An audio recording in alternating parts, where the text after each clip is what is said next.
నా కలే ఇలా నిజాలుగా నిలుస్తూ ఉంటే, నా కథలనే కవితలే పిలుస్తూ ఉంటే,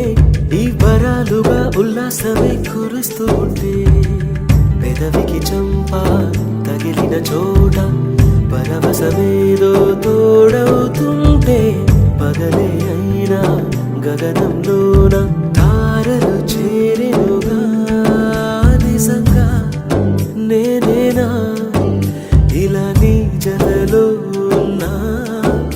ఇదంతా